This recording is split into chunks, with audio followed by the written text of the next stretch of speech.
The Devil's Rocking Chair, one of the most controversial and haunted artifacts in history, and recently it established itself to a broader audience. And Zach Bagans had to close the museum down temporarily due to so much paranormal activity surrounding it. While some crazy things have happened at that museum, nothing compared to what established the actual Devil's Rocking Chair. So let's take a deep dive on the origins and history involving this terrifying story. But some of the new audience have come from Ghost Adventures. Currently, Zach Bagans, the owner and operator of the Haunted Museum, has investigated the Devil's Rocking Chair several times. So, back in 1980, this 12-year-old boy named David Glassel was supposedly being haunted in his house. And it was said that David was communicating with this older man that kept making threats about him and his family staying in this house. His sister, Debbie, stayed with him, but after strange activity became normal, her boyfriend Arn moved in with her. And David being possessed on the daily, the family sought out Ed and Lorraine Warren.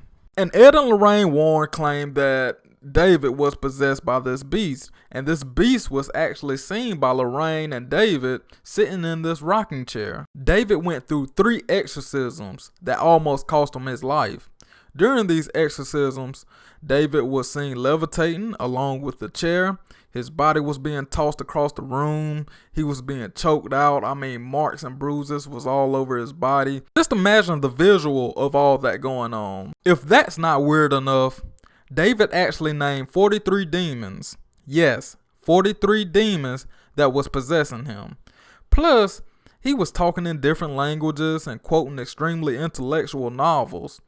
Debbie's boyfriend at the time, being the eyewitness to all this going on, him levitating with the chair and getting thrown around the room. And that's when Arn Johnson challenged the evil entity to take him instead. And of course, events happened after that. One being that he almost was in a fatal car accident. Well, he did get into a wreck. He hit a tree, but he was okay afterwards. But the real unfortunate events occurred on the property of the Glassel family. There was this well on the property, and Ed and Lorraine Warren specifically told Arn to never investigate or go there. And after cheating death with that car accident, Arn Johnson got very curious, and he looked down that well. Only thing he seen was a demon staring back at him. Supposedly, it was that moment where Arn Johnson lost his sanity. At this point, Debbie and Arn are still staying in the Glassel's house until things got unbearable, which forced them to relocate. So they found another place and they rented that out. The landlord was Bono, I think his name was. So I'm gonna just call him Bono. He was Debbie's boss also, so Debbie worked at some kind of pet place and that was her boss. One day, Arn and Debbie were invited by Bono to go for lunch at a local bar. After too many drinks, altercations and arguments began to happen. Later on, Arn Johnson would stab Bono to death forcefully while growling like an animal. Furthermore, while Arn is on trial, he pleads not guilty due to demonic possession. Of course, that didn't fly with the jury. They also tried to pin it as self-defense. It still didn't work. Even the Warrens and the priest had to come in to help him with his defense case. Ultimately, Arn Johnson, the all-American clean-cut boy, so the Warrens thought, was convicted of first-degree manslaughter. And he only served 5 years of the 10 to 20 years he was supposed to get. After he was released, him and Debbie got married. And if I'm not mistaken, they might have got married while he was locked up. If you take a look at this horrific story, it's kind of a head scratcher. For me, I'm not totally convinced that the rocking chair is haunted. From the history and factual stories, nothing really happened with the chair other than it levitating and the beast sitting in it.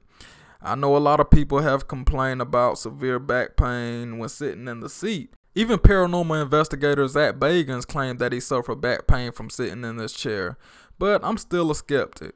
And hey, it may be real because some stories I get from people, well, I know Zach Bagans like to talk about it a lot, but he says that the chair is really haunted and is powerful in many ways.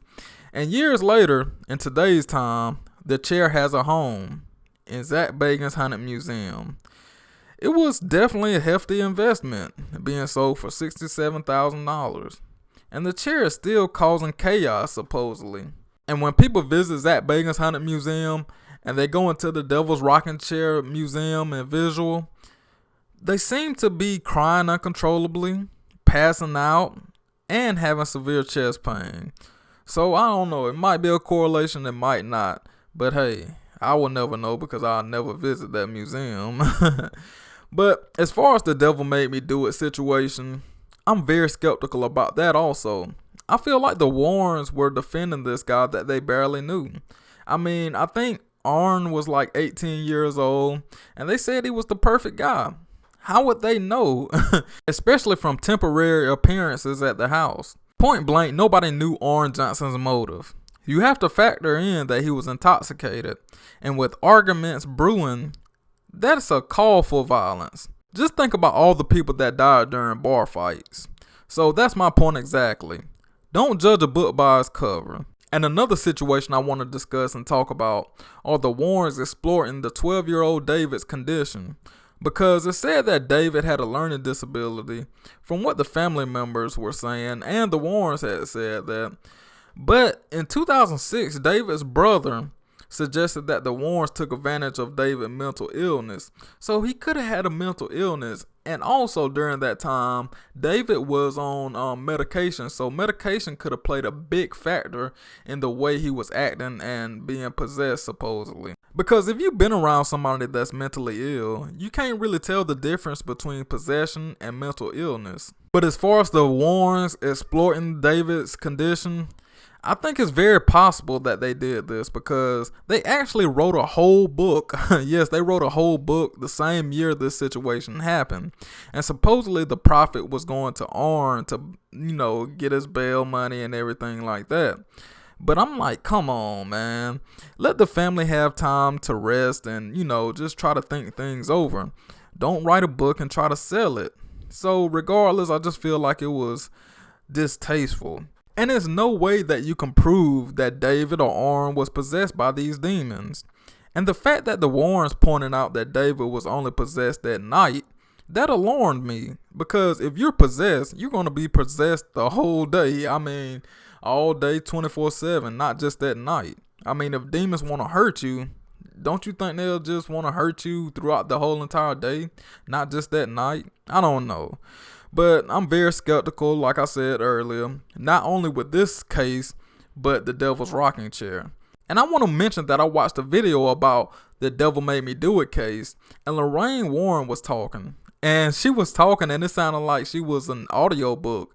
Like, everything was just, I don't know, she just sounded like she knew what she was going to say, and she was reading the script. I don't know, it just felt like her and Ed were coming up with their own stories. Like headcanon. And if you don't know what headcanon is, it's almost like created things in your mind that aren't true. But overall, I'm not sold on the Devil's Rocking Chair being a paranormal object. It's not enough evidence to prove it. Same thing with the Devil Made Me Do It case. I don't believe Arn was possessed. I just truly believe he just got involved with the fight and he was losing the fight, which resulted in him pulling out a pocket knife and stabbing Bono.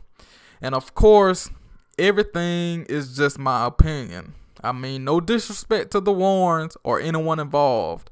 So I'm just stating my opinion. So what do you guys think about this Devil's Rocking Chair? And what do you guys think about the Warrens and the Devil Made Me Do It case? In conclusion, if you love any and everything paranormal, feel free to subscribe to my channel. Hit that notification button so you can see every time I upload. As always, be safe. Peace.